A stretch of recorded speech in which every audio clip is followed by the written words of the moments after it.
Hello guys, welcome back to Dark Angels Intuitions. Welcome back to my channel. So this is another reading, love reading for the collectives. Sa kung sino maka-resonate. Okay? So this is a general love reading.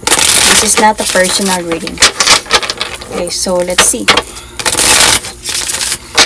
Okay, as I said, hindi lahat maka-resonate. So takes what resonates and leave the rest. This could be a vice versa. So kung saan kayo naka-resonate, doon kayo. So, this is a timeless reading. So, if kailan nyo ito mapanood, if naka-resonate kayo, then this might be your reading. So, let's start. You and your person's reading. You and your person. Let's see kung ano yung mga nararamdaman ninyo sa isa't isa. Pareho ba kayo na nararamdaman? Pareho ba kayong plano? Pareho ba kayong intention? May ano yung mga tinatago ninyo? And titignan din natin kung ano yung magiging outcome ng relationship ninyo. So, let's see muna kung what is happening right now sa inyong dalawa.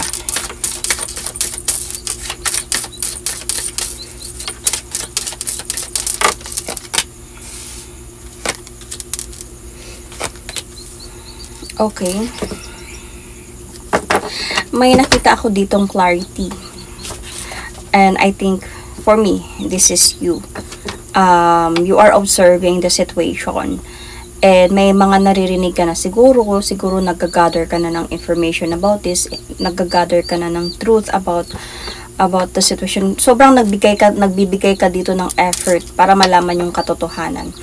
And feeling ko kasi parang nag-i-struggle na yung relationship ninyo. So, nagiging practical ka dito, yet nag-gather ka pa din ng information kung ano yung totoo sa mga pagbabago siguro ng person mo. Kasi feels like you felt parang nagiging imbalance yung relationship ninyo. May mga ano ata siya, may mga pangako or may mga bagay na plano or anything like that na hindi niya natutupad. So, parang nag-aantay ka. So, parang nung time na yun, may pagbabago sa kanya. Nag-effort ka na may aalamin kung bakit may mga nagbabago, bakit may mga, bakit hindi niya na natutupad yung mga sinasabi niya, yung mga, pangako niya. And I think nagkaroon dito ng clarity. And because of this, yung cycle ninyo na end. Okay? Nag-cut off yung cycle ninyo. And parang, feeling that you wanted to have changes in your life na lang. Yet, yung person mo is like, parang, ayaw niya atang pumayag. Feeling ko, gusto niya pa din na, ikaw pa din yung makakasama niya. So, parang nag-o-offer pa din siya dito sa'yo ng love. Parang ganon. And parang nag-o-offer pa din siya dito ng second chance. Parang ganon. So, nag-aantay lang talaga siya dito ng right timing, right sign from you. Pero itong person na to, may balak pa din talaga mag-move forward towards with you. Pero, I think this person knows how much na nasaktan ka sa nangyari. So, medyo yung pagbabalik niya sa'yo, medyo alinlangan pa. Pero alam niyang babalik pa din talaga siya sa'yo. Siguro ganun. Bigyan ka lang muna talaga niya ng time. Pero babalik pa din siya sa'yo. So, tignan natin sa side mo, ano yung nararamdaman mo ngayon na ganito yung nangyayari sa inyo.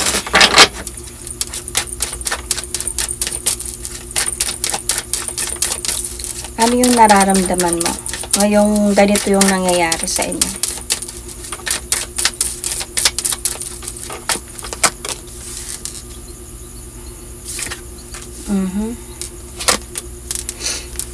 Okay, meron kang feeling dito na parang gusto mo nang mag-move on, to rebuild yourself, to focus, kumaga, ibalik lahat sa sarili mo. Yun yung feeling mo, but you're still confused about your person. However, yes, gusto mo pa din makipagbalikan sa kanya. Pero, na-disappoint ka kasi talaga. Na-disappoint ka sa mga nagawa niya. Kumaga, kung hindi pa ako mag-effort na mag-gather ng information about what you did to me, hindi ko pa malalaman Parang ganun. So, na-disappoint ka talaga sa kanya dito. So, yung feeling mo dito, you wanted to move forward na and never look back from that person and to cut that person off into your life. Pero, syempre napapalingon ka pa din kasi mahal mo naman. Hindi naman yung sabihin na hiwalayan mo siya agad, wala ka nang pakialam. So, hindi ganun yun. Masakit yun para sa'yo. Syempre may pride ka, however, na panindigan yung decision mo na yun kasi nasaktan ka, niloko ka. So, yun yung nararamdaman mo dito. Mahal mo pa din siya. Gusto mo pa din na makapagbalikan sa kanya. Kaya nga medyo nako-confuse ka. Kung mag-move forward ka na ba at hindi ka nalilingon pa, or baka kaya mo pang akong ligawan ulit. Parang ganun mga bagay na yun. Anyway, pero naramdaman mo talaga dito yung pagkalabo ng relationship ninyo. Yung ending, yung hiwalayan na to. Naghiwalay kayo talaga dito. And naramdaman mo na parang bumabagsak na talaga to. So, disappointed ka talaga dito. Honestly, nalulungkot ka. Hindi madali sa'yo yung makamove on. At yun nga sabi ko, nag-aantay ka pa din talaga. Nag-aantay ka pa talaga na baka babalik siya, baka hingi siya ng tawad, baka mag-beg siya na huwag kang umalis, babalik ka ng... So, titignan natin ngayon kung ano nararamdaman ng person mo. Anyway, you might be a Libra, or Taurus, or Cancer. Sun, Moon, Rising, Venus, or Pisces, or Sagittarius.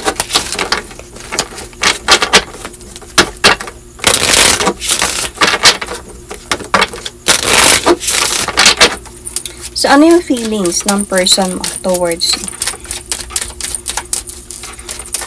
Feelings ni person towards you.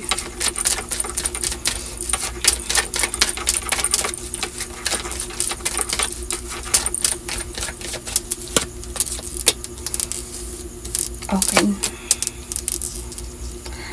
Kakausapin ka din naman niya. Naghahantay lang talaga siya ng right timing na kausapin ka. Sa kanya din naman, yung concern niya dito, baka nagalit ka. Kasi sobra kang nasaktan sa nalaman mo. So, sobra kang nasaktan sa nalaman mo. So, parang nahiya siya siguro na kausapin ka agad na wag mo kong iwan or ayusin natin to. Kasi hindi niya naman na ma-deny yung katotohanan. Kasi nalaman mo talaga dito yung katotohanan. So, hindi niya ma-deny yun. Hindi niya na masasabi na wala naman yun, hindi naman yun. Kasi nalaman mo talaga. So, dito siya parang nag-aantay na lang siya ng right time kung kailan kanya kausapin. Pero kakausapin ka pa din talaga niya. Babalik pa din talaga siya sa'yo. Para sa kanya kasi, you're still very much connected to each other. So, na-realize niya yun nung wala na kayong dalawa. Nung time na na-end na yung cycle ninyo. So, na-realize niya lahat ng mga pangako niya, yung pagkakamali niya, yung mga plano ninyong dalawa. So, nung time na nag-away na kayong dalawa at naghiwalay, so parang ini-stalk ka niya. However, alam niyang naghihintay ka. Hindi siya nakakatulog sa gabi dahil nga sa sobrang bigat ng problemang dinadala niya. Siya parang mahihiya din siya sa'yo sa ginawa niya. So, yun yung nararamdaman niya ngayon. So, yun nga sabi ko. Feeling niya galit ka sa kanya.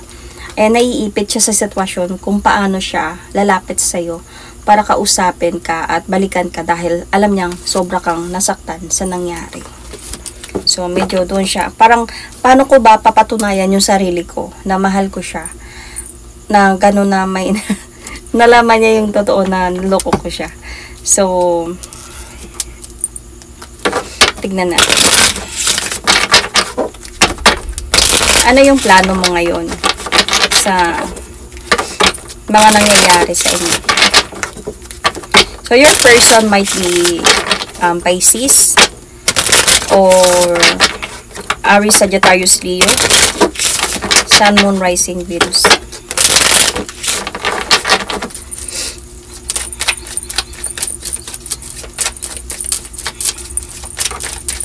So, ano yung plano mo ngayon na ganito na yung nangyari sa inyo?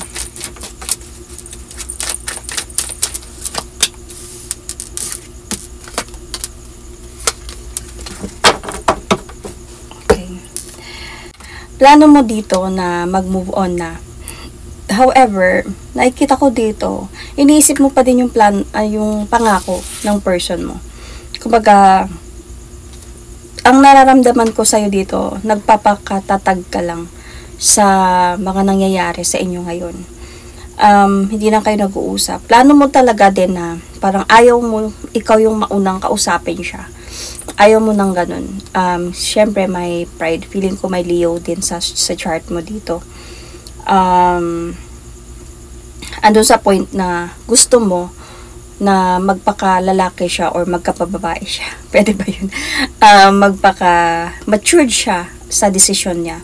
Kung mahal ka talaga niya, siya mismo ang lalapit sa'yo at makipag-ayos sa'yo, mag-sorry sa'yo, mag-explain sa'yo. I can sense kaya mo naman siyang tanggapin. Pero, andun nga sa point na alam mo medyo nakakaano ka dito na masakit pa yung mga nangyari. Sobrang unfair niya para sa akin. Yun yung ano mo naiisip o nararamdaman mo. So, plano mo dito talaga minsan, pag naiisip mo to, plano mo mag-move on na lang talaga. Kumbaga, to have your freedom, kalimutan na lang, or hindi na siya kakausapin pa. If ever na lalapit siya sa akin, if ever na mag-sorry siya, ayoko muna siya kausapin. So, yung mga plano mo dito. But then, minsan, naiisip po din yung mga magagandang alaala din yung dalawa. So, hindi ka ngayon maka-decide kung lalapit siya, yun ba talagang gagawin mo. So, pero pinipilit mo naman yung sarili mo ngayon talaga na bumangon sa mga nangyari. Parang nagiging brave ka dito. So, yung person mo, ano ba yung plano niya sa inyo?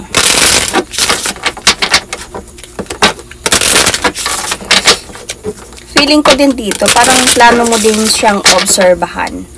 Stalk, ganyan, kung nagbago ba talaga siya, kung willing ba talaga siya pa nabalikan ka, or baka lalo lang siyang nagloko nung wala ka na. So, ano ba yung sa person side mo din? Titignan natin. Ano yung plano niya?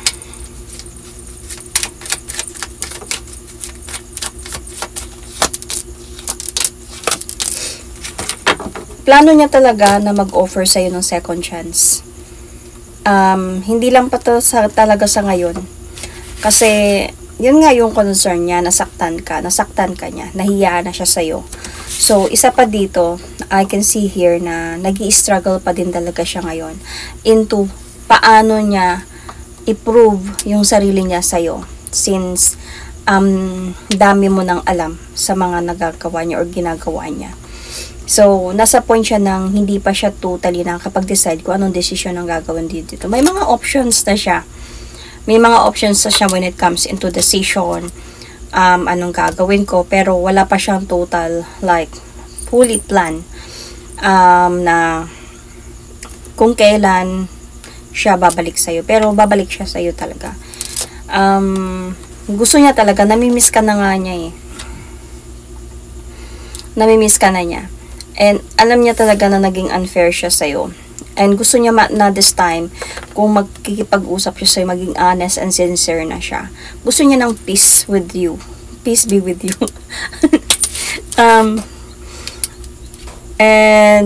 Gusto niya talaga mag-offer sa'yo ng new beginning, love, commitments, to move forward towards you. Kung pwede lang yung magkaroon ng rebirth. Kumbaga, hindi na kayo mabalik sa dati, pero kumbaga mag-umpisa ulit. Gusto niya yung mag-umpisa ulit kayo. Yung kumbaga, kung pwede lang, na hindi na maalala yung mga nagawa niya, magkausap kayo ulit, ligawan ka niya ulit, tapos wag nang ibalik yung mga issue, at maging masaya ka ulit, mag-build kayo ulit ng another empire, mag-build kayo ulit ng another relationship without that issue anymore. Yun yung gusto niya mangyari, yung mag-umpisa kayo ulit. Kailangan syempre impossible naman kasi talaga yun. Kasi may pagsisisi talaga sa kanya dito. Though, syempre, hindi siya sure na pwedeng mangyari. Hindi na nga siya sure kung mahal mo pa ba siya eh. Sa ginawa niya sa'yo. Hindi siya sure kung mahal mo pa siya. So, tingnan natin dito sa part niya. Ano pa yung tinatago niya sa'yo?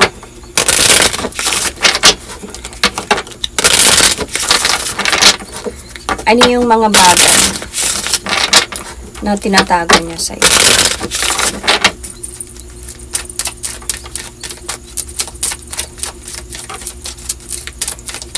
Mga bagay na bagay, situation. Ano yung lihim niya sa'yo? May lihim pa ba siya sa'yo? Aside sa mga nalaman mo, may tinatago pa ba siya sa'yo?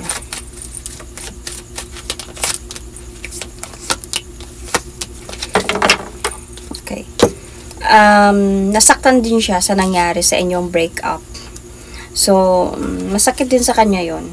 Baga, feeling ko yung ginawa niya sa'yo, parang ano niya yon, either natukso lang siya, or natulak lang siya siguro sa mga kaibigan niya, or sabihin natin na hindi niya expect na magagawa niya yun sa'yo.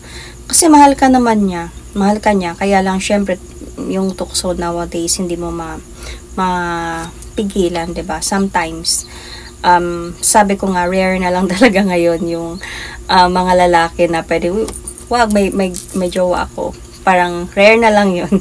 So, hindi niya akalain na hantong kayo sa ganito. And nasaktan din siya nung nawala ka. So, parang andun siya sa point na disappointed siya sa sarili niya. And alam niya na naging unfair talaga siya nung time na yon. So, wala naman na siya ako nakikitang another ibang lihim dito. Gusto niya lang talaga na mag-offer sa'yo ng new beginning na. Para sa kanya, you are someone worth it para sa kanya. Wife material or husband material. Para sa kanya, you are someone that. And alam niya talaga na nagkamali siya sa decision na ginawa niya nung time na ginawa kanyang tanga. So, nung time niya natukso siya at akala niya kaya niya lang itago to, akala niya wala lang yun or something. So, sobrang nag-regret siya about what he or she did. So, this time around, he or she really want na to do some action para patunayan sa'yo na sorry talaga siya sa mga nangyari. Hindi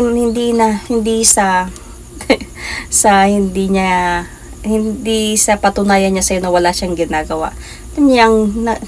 Nagawa niya talaga yun, and this person really want to say sorry.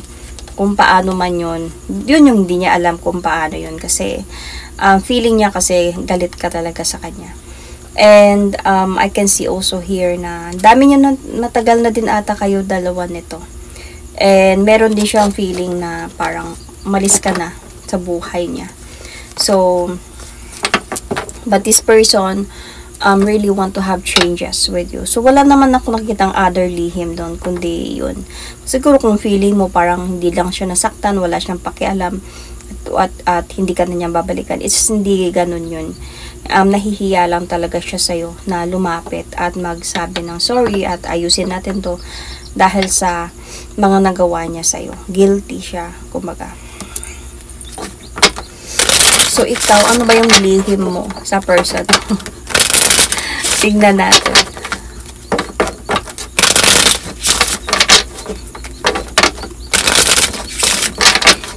Ano yung lihim mo? I can see you might be also dealing with Capricorn, Virgo, Taurus, Sun, Moon, Rising, Venus.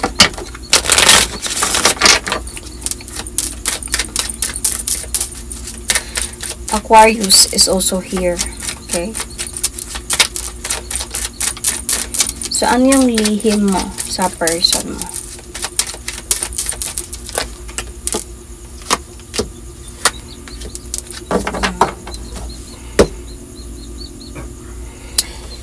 Eto, meron naliligaw sa'yo, or merong other lalaki or babae. Basta may nagkakagusto sa'yo. Feeling ko merong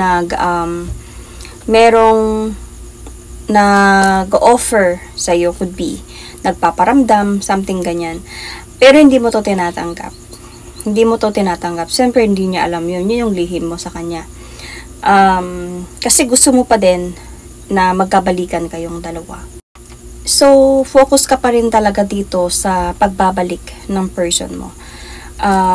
hoping ka pa din talaga dito na magkakabalikan kayo.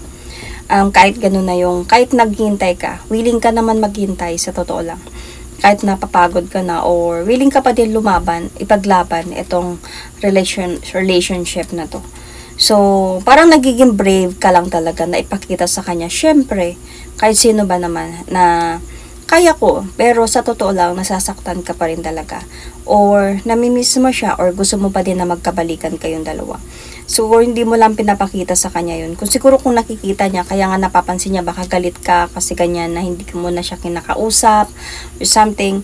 Kasi nagiging brave ka lang to show this person na, hindi mo ako dapat na ganunin. Dapat respetuhin mo ako bilang girlfriend mo or boyfriend mo. Pero sa totoo lang, gusto mo pa din talaga na magkabalikan kayong dalawa. Gusto mo itong hiwalayan ninyo, ma-realize niya na kung gaano ka-importante itong relasyon ninyong dalawa. So, hindi ka pa din sure, pero merong sanang nagliligaw sa'yo dito or nagpaparamdam na, and nag-aantay ka pa din sa person na to na yung somehow, itong merong nagpapapansin sa'yo. Hindi naman sa dinedenay mo siya or, hindi naman sa hindi mo siya pinapansin or ini-ignore mo siya. Kinakausap mo din naman siya. Like, you also entertain.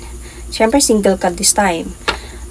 You also entertain. Pero, somehow, nagkakaroon din sa'yo ng feeling of, magpatuloy na ba ako? Or, hindi, hinintayin ko pa to siya. Parang feeling na ganun. Baka babalik pa siya, baka kakausapin niya pa ako ulit. Pero, sometimes, nagugustuhan mo din yung communication ninyo, itong bago.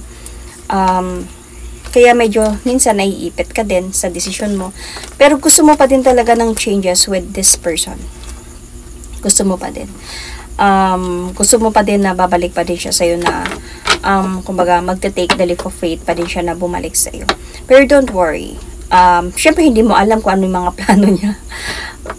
Babalik siya. Magpaparamdam pa din talaga siya sa'yo ulit. Hindi lang pa talaga to na, hindi lang pa siya ready dahil nga sa nagawa niya sa'yo. Pero if you want, pwede mo naman siyang kausapin, mauna ka, and malay mo, through that, magkausap kayo at magkaayos kayo. Pero if nasa point ka na may ugali ka talagang paninindigan yung sarili mo na hindi mo siya kakausapin at hintay mo kailan kanya kausapin, then there's a possibility kakausapin ka pa din niya. But just don't show him, this person, na wala na siyang pag-asa or galit ka sa kanya. So, however, just be calm lang. Go with the flow ka lang. And kung gusto mo, kasi feeling ko sa'yo, gusto mo pa din talaga na balikan magkabalikan kayong dalawa. Gusto mo lang siya yung mauuna. Gusto mo siya yung may kasalanan, siya yung mauna na lumapit sa akin at hindi ako. So, yun. And tignan natin kung ano yung magiging outcome ninyong dalawa. So, titignan natin kung ano yung magiging outcome ninyong dalawa. Nag-brown out saglit. Anyway. Titignan natin kung ano yung magiging outcome nito. Oops. Wait.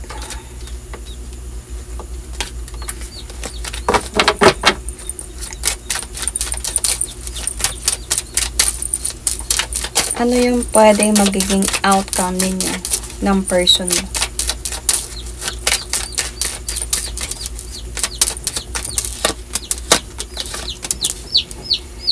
Okay, so this person,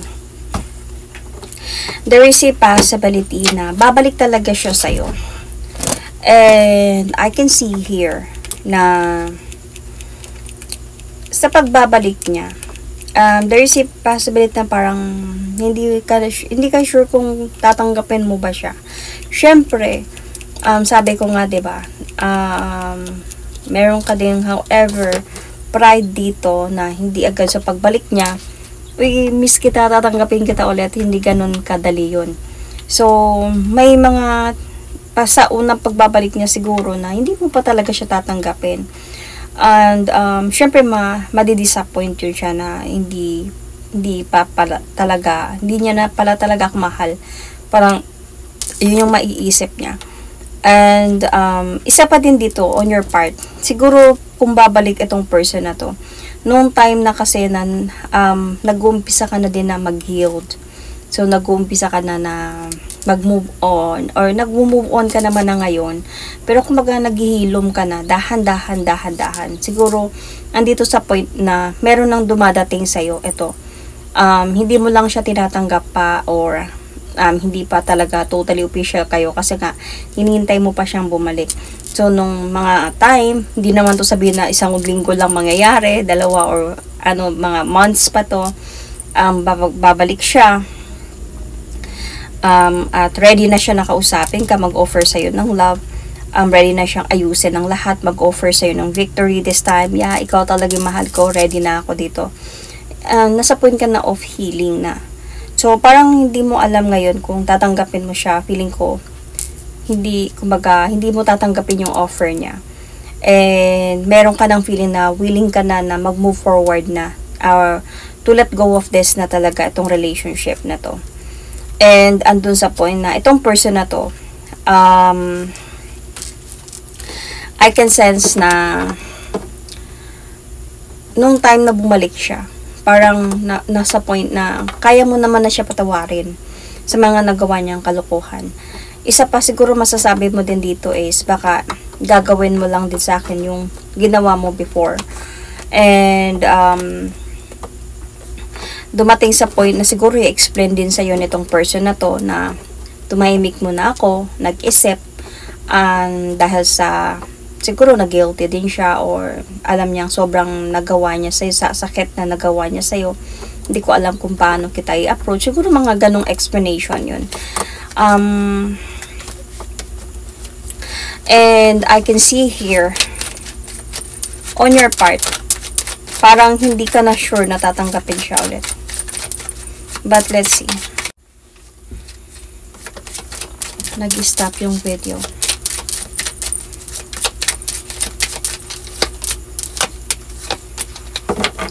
See.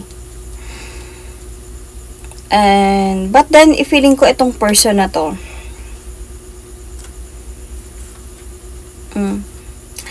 itong person na to, feeling ko sa kanya lalayo siya pero babalik pa din talaga siya sa'yo.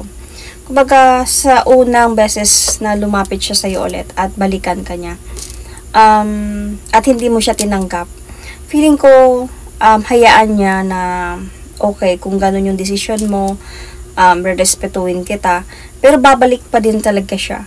Kumbaga, sure kasi siya na ikaw yung gusto niya makasama talaga habang buhay, char.